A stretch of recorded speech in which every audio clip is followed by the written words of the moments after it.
Hello friends, આપણી YouTube channel game changing સાયકોલોજીમાં આપ સૌનું હાર્દિક સ્વાગત છે। આજના વિડીયોમાં આપણે પ્રોબેશન ઓફિસર, ચીફ ઓફિસર તેમજ અન્ય સરકારી પરીક્ષાઓ માટે મનોવિજ્ઞાન જે પૂછાય છે તો એની ચર્ચા કરીશું। એ ઉપરાંત જે હાલમાં પ્રોબેશન ઓફિસર માટે નવો અભ્યાસક્રમ બહાર પાડવામાં આવ્યો છે એ અંતર્ગત જે ટૉપિક છે આવેગ, આવેગનો અર્થ એટલે કે આવેગની વ્યાખ્યા શું થાય છે અને આવેગનું સ્વરૂપ શું છે એની ચર્ચા કરીશું। અગાઉના વિડીયો તમે ન જોયા હોય તો પ્લેલિસ્ટમાંથી તમે એ વિડીયો પણ જોઈ શકો છો, જ્યાં પ્રોબેશન ઓફિસરને લગતા જે મનોવિજ્ઞાનના અગત્યના પ્રશ્ન છે થિયરી બેઝ એની પણ ચર્ચા કરવામાં આવી છે અને એમસીક્યુ બેઝ વિડીયોની પણ ચર્ચા કરવામાં આવી છે। એટલે તમે એ વિડીયો ન જોયા હોય તો પ્લેલિસ્ટમાંથી તમે એ વિડીયો જોઈ શકો છો। એ ઉપરાંત જે વિદ્યાર્થીઓનું મનોવિજ્ઞાન છે એવા વિદ્યાર્થીઓ માટે યુજીસી નેટ અને જીસેટની પરીક્ષા માટે પણ આવેગ જે છે તો એ ખૂબ જ અગત્યનો ટોપિક છે, તો એવા વિદ્યાર્થીઓ માટે પણ આ વિડીયો અગત્યનો સાબિત થશે। તો સૌપ્રથમ જોઈએ આવેગ કોને કહેવામાં આવે છે, આવેગની વ્યાખ્યા શું છે અને આવેગનું સ્વરૂપ શું છે। તો આવેગ એ એક મનઃ શારીરિક અવસ્થા છે, એટલે કે આંતરિક અને શારીરિક બંને અવસ્થા જોવા મળે છે। આવેગ માટે સંવેગ, ભાવના, મનોવેગ, ભાવાવેગ વગેરે શબ્દ પ્રયોજાય છે। તો અહીંથી પણ અગત્યનું છે કે આવેગના અન્ય કયા કયા શબ્દ છે તો આવેગને બીજા કયા નામે ઓળખવામાં આવે છે। તો આવેગને સંવેગ તરીકે ઓળખવામાં આવે છે, ભાવના તરીકે ઓળખવામાં આવે છે, મનોવેગ તરીકે ઓળખવામાં આવે છે અને ભાવાવેગ તરીકે આવેગને ઓળખવામાં આવે છે। આવેગની વ્યાખ્યા આપવી બહુ મુશ્કેલ છે, કારણ કે આવેગનો અનુભવ અનન્ય હોવાથી તેનું કોઈ વ્યાવર્થક લક્ષણ આપી શકાતું નથી, આમ છતાં સ્વાનુભવથી તે જાણી શકાય છે। એટલે કે આવેગની વ્યાખ્યા આપવી મુશ્કેલ છે, પરંતુ વ્યક્તિના પોતાના સ્વ અનુભવથી જાણી શકાય છે। ફોર એક્ઝામ્પલ, પ્રેમ, ભય, ગુસ્સો, ઈર્ષા, આનંદ, તિરસ્કાર વગેરે આવેગો છે। તો આવેગના બે પ્રકાર પડે છે, એક તો વિધાયક આવેગ અને બીજું છે નિષેધક આવેગ। તો પ્રેમ, ભય, ગુસ્સો, ઈર્ષા, આનંદ, તિરસ્કાર જે છે એ બધા આવેગો જોવા મળે છે। તે ઉપરાંત આનંદ, દુઃખ, પ્રેમ, ઉન્માદ, ક્રોધ, ભય, નફરત, નિરાશા વગેરે લાગણીઓ આપણે આજ સુધી ઘણી વખત અનુભવ કરીએ છીએ કે આપણને ઘણી બધી વખતે આપણને ઘણા બધા આવેગોનો અનુભવ થાય છે। ફોર એક્ઝામ્પલ, આનંદ, જ્યારે તમારા સારા ટકા આવે ત્યારે આનંદની અનુભૂતિ થાય છે। દુઃખ, કે જ્યારે આપણે ટકા ધાર્યા હોય એના કરતાં ઓછા આવે તો દુઃખનો અનુભવ થાય છે, દુઃખનો આવેગ અનુભવીએ છીએ। આવેગને માટે લાગણી એટલે કે ફિલિંગ અને મનોદશા એટલે કે મૂડના સમાનાર્થી તરીકે ગણવામાં આવે છે। આપણે મોટાભાગે શું કરીએ છીએ કે આવેગને ફિલિંગ સાથે અને મનોદશા એટલે કે મૂડ સાથે સમાનાર્થી કરીએ છીએ, પરંતુ લાગણી એ આવેગના સુખદ કે દુઃખદ પાસાનું સૂચન કરે છે, જ્યારે મનોદશા એ આવેગ કરતાં થોડી તીવ્ર ભાવ દર્શાવે છે। તો આ યાદ રાખવાનું છે કે લાગણી અને મનોદશા વચ્ચે તફાવત જોવા મળે છે। હવે અગત્યનું છે આવેગનો અર્થ, મિનિંગ ઓફ ઇમોશન। તો આવેગ માટે અંગ્રેજી શબ્દ ઇમોશન છે, જે મૂળ લેટિન શબ્દ ઇમોવેર પરથી ઉતરી આવ્યો છે। તો અહીંથી એમસીક્યુમાં પૂછાઈ શકે અગત્યનો પ્રશ્ન છે કે આવેગનો મૂળ અર્થ શું છે, તો આવેગ કઈ ભાષા પરથી ઉતરી આવ્યો છે। તો આવેગ શબ્દ એ કયા ભાષા પરથી ઉતરી આવ્યો છે, તો લેટિન શબ્દ પરથી ઉતરી આવ્યો છે। હવે લેટિન શબ્દ પરથી કયો શબ્દ જે છે, તો લેટિન શબ્દ ઇમોવેર પરથી ઉતરી આવ્યો છે। તો આટલું યાદ રાખવાનું છે। આવેગ જે ઇમોશન ઇંગ્લિશમાં કહેવામાં આવે છે, તો ઇમોશન કયા શબ્દ પરથી ઉતરી આવ્યો છે, તો લેટિન શબ્દ પરથી ઉતરી આવ્યો છે। લેટિન શબ્દ કયો છે, તો ઇમોવેર પરથી ઉતરી આવ્યો છે। તો આટલું યાદ રાખવાનું છે। આવેગને ઇમોશન કહેવામાં આવે છે, જેને લેટિન શબ્દ ઇમોવેર પરથી એ ઉતરી આવ્યો છે, જેનો અર્થ થાય છે ખરભરાહટ અથવા તો શુદ્ધાવસ્થા એવો થાય છે। એટલે કે આવેગને આપણે સામાન્ય અર્થમાં કહેવું હોય તો ખરભરાહટ અથવા તો શુદ્ધાવસ્થા એવો થાય છે।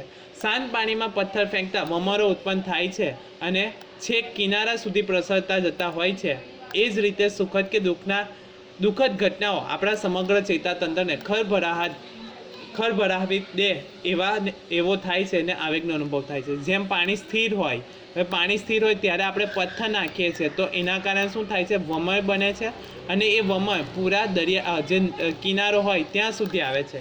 એ જ રીતે જ્યારે સુખદ કે દુઃખદ અનુભવ આપણે કરીએ છીએ તો સમગ્ર ચેતાતંત્રને ખળભળાવી દે ત્યારે આવેગનો અનુભવ થાય છે। ફોર એક્ઝામ્પલ, તમે કોઈ સિંહ જુઓ છો જંગલમાં, નહીં કે પ્રાણી સંગ્રહાલયમાં, પરંતુ જંગલમાં જ્યારે તમે સિંહને ખુલ્લો જુઓ છો, હવે એ સિંહને જોતા આપણને શું થાય છે? તો આપણને ડર અનુભવ થાય છે, એટલે કે આપણે ડરી જઈએ છીએ. હવે જ્યારે આપણને ડર લાગે છે ત્યારે શું થશે? શરીરમાં ફેરફારો થશે. ફોર એક્ઝામ્પલ, પરસેવો થશે, હૃદયના ધબકારા વધી જશે, શ્વાસોશ્વાસનું પ્રમાણ વધી જશે, રુધિરાભિસરણ તંત્ર એટલે કે લોહીનું પરિભ્રમણ જે થાય છે તો એનું પણ પ્રમાણ વધી જાય છે, પસીનો થાય છે, ભૂખ લાગતી ઓછી થઈ જાય છે. તો આ બધા અનુભવ થાય છે, તો એને આવેગ કહેવામાં આવે છે. હવે જોઈએ આવેગની વ્યાખ્યા. તો અલગ અલગ મનોવૈજ્ઞાનિકો દ્વારા આવેગની વ્યાખ્યા આપવામાં આવે છે. આવેગ એ એક તીવ્ર સુખદ કે દુઃખદ લાગણી દર્શાવે છે, જે કેટલેક અંશે શરીરની શુદ્ધાવસ્થામાંથી જન્મે છે. આવેગ એ એવો મનોવ્યાપાર છે જે વ્યક્તિના ચહેરાના હાવભાવ અને ચેષ્ટાઓ દ્વારા પ્રગટ થાય છે. કે આવેગ એક તીવ્ર સુખદ અને દુઃખદ લાગણીનો અનુભવ થાય છે. મેં જે તમને કહ્યું એમ કે સારા માર્ક્સ આવી જાય તો સુખદ અનુભવ થાય છે, અને દુઃખદ લાગણી કે જ્યારે આપણે ટકા ધાર્યા હોય એના કરતાં ઓછા આવે તો ત્યાં દુઃખદ લાગણી અનુભવે છે, જે કેટલાક અંશે શરીરની શુદ્ધાવસ્થામાંથી જન્મે છે. આવેગ એ એવો મનોવ્યાપાર છે જે વ્યક્તિના ચહેરાના હાવભાવ અને ચેષ્ટા દ્વારા પ્રગટ થાય છે. તો ચહેરા પરથી કેવી રીતે આપણને આવેગની અનુભૂતિ થશે? ફોર એક્ઝામ્પલ, કોઈ વ્યક્તિ ગુસ્સામાં હોય તો એના ચહેરા પરથી આપણને એના હાવભાવ પરથી ખબર પડી જાય કે આજે વ્યક્તિ આ જે સર છે તો આજે વધારે ગુસ્સામાં છે. એમના ફેસ પરથી ક્યાં હસતા હોય, ફેસ પર સ્માઇલ હોય તો આપણને એવો અનુભવ થાય છે કે આજે વ્યક્તિ, સામેવાળી વ્યક્તિ સુખનો અનુભવ થાય છે. તો વ્યક્તિ મનોવ્યાપાર જે થાય છે તો એ મનોવ્યાપારો વ્યક્તિના ચહેરાના હાવભાવ કે ચેષ્ટા દ્વારા આપણે પ્રગટ કરી શકીએ છીએ અથવા તો પ્રગટ થાય છે. આવેગ એવી તીવ્ર લાગણી છે જે સભાન અનુભવો, આંતરબાહ્ય પ્રતિક્રિયાઓ અને વિવિધ ક્રિયાઓ કરવા માટે પ્રાણી કે માનવીને બળ પૂરું પાડે છે. કે સભાન અનુભવ થાય છે જે આંતરબાહ્ય પ્રતિક્રિયાઓ અને વિવિધ ક્રિયાઓ કરવા માટે પ્રાણી અને માનવીને બળ પૂરું પાડે છે. ત્યારબાદ આવેગ એ સમગ્ર ચેતાતંત્રની શુદ્ધાવસ્થા છે. વુડવર્થ અને માર્કવિક્સ દ્વારા આપવામાં આવી છે. હવે સૌપ્રથમ છે આવેગના પાસાઓ. તો વ્યાખ્યા પરથી આપણને આવેગ એ ખૂબ જ જટિલ મનોવ્યાપાર છે. આવેગની સ્થિતિમાં શારીરિક ફેરફારો, બૌદ્ધિક પરિવર્તનો, ચહેરાના હાવભાવ, અંગચેષ્ટા અને વ્યક્તિગત લાગણીઓનો સમાવેશ થાય છે. કે શારીરિક ફેરફારો કયા કયા થાય છે? મેં જે તમને કહ્યું એમ પરસેવો થાય છે, ત્યારબાદ આપણે ડર અનુભવીએ છીએ, હાથ પગ ધ્રુજે છે, તો એ બધા શારીરિક ફેરફારો થાય છે. ચહેરાના હાવભાવ, હસો છો, રડો છો, તો એ બધા અંગચેષ્ટા જે છે તો એના પરથી પણ આપણને ખ્યાલ આવે છે. અભ્યાસોના આધારે આવેગના 3 પાસાઓ દર્શાવવામાં આવ્યા છે, જેમાં અભિવ્યક્તિના આધારે, શારીરિક આધારે અને બોધાત્મક આધારે. તો આ યાદ રાખવાનું છે કે અભ્યાસના આધારે આવેગના 3 પાસાઓ છે. કયા કયા? તો સૌપ્રથમ છે અભિવ્યક્તિના આધારે, બીજું છે શારીરિક આધારો અને ત્રીજું છે બોધાત્મક આધારો. તો સૌપ્રથમ છે અભિવ્યક્તિના આધારે. અભિવ્યક્તિ એટલે કે તમે જે ફેસ કરો છો એને જે તમે જે ફીડબેક આપો છો તે એ અભિવ્યક્તિના આધારે. તો તમને ખ્યાલ હશે કે મિત્ર આજે આનંદિત છે કે દુઃખી છે, તો એનો ખ્યાલ તમને કઈ રીતે આવશે? તો વ્યક્તિ જ્યારે આવેગનો અનુભવ કરે છે ત્યારે જોઈ શકાય તેવા બાહ્ય શારીરિક ફેરફારોના આધારે તે વ્યક્તિની મનોદશાનો ખ્યાલ આવી જાય છે. કે વ્યક્તિની બોડી લેંગ્વેજ પરથી આપણને ખ્યાલ આવી જાય છે કે વ્યક્તિ આજે સુખી છે કે દુઃખી છે.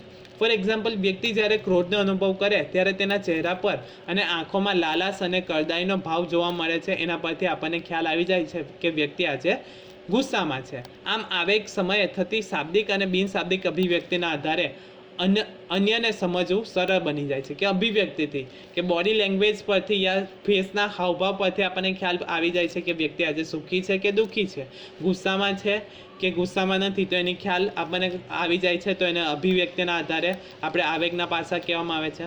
રંગમંચના કલાકારો તેમજ વિવિધ નૃત્ય શૈલીના નૃત્યકારો ચહેરાના હાવભાવ, અંગચેષ્ટાઓ તથા શાબ્દિક અશાબ્દિક સંજ્ઞાઓ દ્વારા જે તે પાત્રની ભૂમિકા અને ભાવોને સારી રીતે અભિવ્યક્ત કરે છે. કે તમે નાટકમાં જ્યારે મૂંગું કોઈ મૂવી યા તમે જોતા હોય તો એમાં ફિલિંગ્સ પરથી, એના હાવભાવ પરથી ખબર પડી જાય. For example, Tom and Jerry જોઉં છો તો એમાં સાઉન્ડ નથી આવતો, પરંતુ આપણે એની ફિલિંગ પરથી જ ખબર પડી જાય છે કે વ્યક્તિ ગુસ્સામાં છે કે ગુસ્સામાં નથી.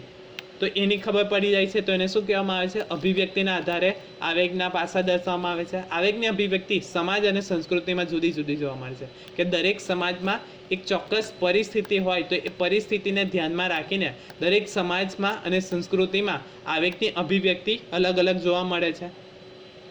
ત્યારબાદ છે શારીરિક આધારો. તો આપણે જ્યારે આવેગો અનુભવીએ છીએ ત્યારે અનેક શારીરિક ફેરફારો થાય છે. હવે કયા કયા શારીરિક ફેરફારો થશે? તો પરસેવો થવો, હાથ પગ ધ્રુજવા, શ્વાસોશ્વાસની ક્રિયા ઝડપી બનવી, તો એ બધા શારીરિક ફેરફારો થાય છે. બોલવામાં પ્રોબ્લેમ થાય છે. આવેગના અનુભવમાં અનુકંપી અને પરાનુકંપી ચેતાતંત્ર, થેલેમસ તથા હાઇપોથેલેમસ અને મસ્તિષ્ક છાલની મહત્વની ભૂમિકા જોવા મળે છે. તો આ પણ અગત્યનું છે, અહીંથી પ્રશ્ન પૂછાઈ શકે. આવેગના અનુભવમાં કયા કયા અવયવોનો સમાવેશ થાય છે અથવા તો કોનો સમાવેશ થાય છે? તો અનુકંપી અને પરાનુકંપી ચેતાતંત્રનો સમાવેશ થાય છે. થેલેમસ અને હાઇપોથેલેમસ તેમજ મસ્તિષ્ક છાલની મહત્વની ભૂમિકા જોવા મળે છે. હવે અનુકંપી અને પરાનુકંપી ચેતાતંત્ર જે છે એ બંને એકબીજાનું વિરુદ્ધ કાર્ય કરે છે. કે જ્યારે ભયની પરિસ્થિતિમાં આપણે આવીએ છીએ ત્યારે શું એક્ટિવ થશે? તો અનુકંપી ચેતાતંત્ર એક્ટિવ થશે. હવે અનુકંપી ચેતાતંત્ર એક્ટિવ થવાના કારણે શું થશે? તો પરસેવો થશે, શ્વાસોશ્વાસની ક્રિયા ઝડપી બનશે, રુધિર એટલે કે લોહીનું પરિભ્રમણ ઝડપથી થશે, શરીરમાં પરસેવો થશે, શ્વાસોશ્વાસની ક્રિયા ઝડપી બનશે, હૃદયના ધબકારા વધી જશે. તો એ બધું અનુકંપી ચેતાતંત્રના કાર્ય થાય છે. હવે જ્યારે આપણે દરની પરિસ્થિતિ પૂર્ણ થાય છે ત્યારે પરાનુકંપી ચેતાતંત્ર એક્ટિવ થશે, એટલે કે જે અનુકંપી ચેતાતંત્રના કારણે જે અનબેલેન્સ થઈ ગયું હતું એને બેલેન્સ કરવાનું કાર્ય પરાનુકંપી ચેતાતંત્ર કરે છે. એટલે કે પહેલાં જે શ્વાસોશ્વાસના ધબકારા વધી ગયા હતા અથવા તો શ્વાસોશ્વાસનું પ્રમાણ વધી ગયું હતું એને નોર્મલ કરવાનું કાર્ય પરાનુકંપી ચેતાતંત્ર કરે છે. હૃદયના ધબકારા જે વધી ગયા હતા એને નોર્મલ કરવાનું કાર્ય પરાનુકંપી ચેતાતંત્ર કરે છે. પરસેવો જે થતો હતો એ હવે ઓછો થઈ જાય છે, એ પરાનુકંપી ચેતાતંત્રના લીધે થાય છે. તો આવેગમાં શારીરિક ફેરફારો માટે આવેગના અનુભવમાં અનુકંપી અને પરાનુકંપી ચેતાતંત્ર, થેલેમસ તથા હાઇપોથેલેમસ અને મસ્તિષ્ક છાલ અગત્યની ભૂમિકા ભજવે છે. આવેગના અનુભવ વખતે થતા શારીરિક ફેરફારોને આવેગનો શારીરિક આધાર કહેવામાં આવે છે, જેમાં કેટલાક મનોવૈજ્ઞાનિકો દ્વારા આના અલગ અલગ સિદ્ધાંતો રજૂ કરવામાં આવ્યા છે. તો આ સિદ્ધાંત પણ ખૂબ જ અગત્યના છે. તો સૌપ્રથમ છે જેમ્સ લેગનો સિદ્ધાંત. તો જેમ્સ લેગનો સિદ્ધાંત શું કહેવામાં આવે છે? તો જેમ્સ લેગ જે છે તો એ સિદ્ધાંત માટે અહીંથી અગત્યનો પ્રશ્ન છે. બે મનોવૈજ્ઞાનિકોનો ફાળો છે. સૌપ્રથમ છે વિલિયમ જેમ્સ અને બીજું છે કાર્લ લેગ દ્વારા આ બે અલગ અલગ મનોવૈજ્ઞાનિક દ્વારા સિદ્ધાંત આપવામાં આવ્યો હતો. જેમ્સ લેગનો સિદ્ધાંત જે છે એ 1884માં આપવામાં આવ્યો હતો અને કાર્લ લેગ દ્વારા 1885માં સિદ્ધાંત આપવામાં આવ્યો હતો. આ બંનેના નામ પરથી આ સિદ્ધાંત સેમ હોવાના કારણે જેમ્સ લેગનો સિદ્ધાંત ઓળખાય છે. એટલે કે વિલિયમ જેમ્સનો જેમ્સ અને કાર્લ લેગનો લેગ પરથી જેમ્સ લેગનો સિદ્ધાંત ઓળખાય છે. પ્રારંભમાં આવેગ વિશેની શારીરિક સંદર્ભમાં સમજૂતી અમેરિકન વિલિયમ જેમ્સ 1884 દ્વારા આપવામાં આવી હતી, જેને ડેનમાર્કના શરીરશાસ્ત્રી લેંગના દ્વારા ટેકો મળ્યો. આ સિદ્ધાંત જેમ્સ લેગના સિદ્ધાંત તરીકે બન્યો છે. જે મેં તમને કહ્યું એમ કે વિલિયમ જેમ્સ અને કાર્લ લેગ દ્વારા આ સિદ્ધાંત આપવામાં આવ્યો હતો. બંનેમાં સમાનતા હોવાના કારણે એમને જેમ્સ લેગના સિદ્ધાંત તરીકે ઓળખવામાં આવે છે. જેમ્સ લેગના સિદ્ધાંત મુજબ વાતાવરણમાં રહેલા ઉદ્દીપકોના પ્રત્યક્ષીકરણ કે જ્ઞાનના લીધે શરીરમાં આંતરબાહ્ય પ્રતિક્રિયાઓ થતાં વ્યક્તિને આવેગનો અનુભવ થાય છે, કે આવેગિક વર્તન કરે છે અને એના કારણે આવેગનો અનુભવ થાય છે એમ કહેવામાં આવે છે. કે જેમ્સ લેગનો સિદ્ધાંત શું કહે છે? સૌપ્રથમ આપણને આવેગિક વર્તન કરીએ છીએ, એટલે કે સૌપ્રથમ આપણે આવેગિક વર્તન કરીએ છીએ. હવે આપણે આવેગિક વર્તન કરીએ છીએ એના કારણે આપણને આવેગનો અનુભવ થાય છે. ફોર એક્ઝામ્પલ, રોડ અકસ્માત જોતા હૃદયના ધબકારા વધવા જેવા શારીરિક ફેરફારો થતાં વ્યક્તિને ભયનો અનુભવ થાય છે. વર્તમાન સમયમાં આ સિદ્ધાંતનો ઉપયોગ લેવામાં આવતો નથી.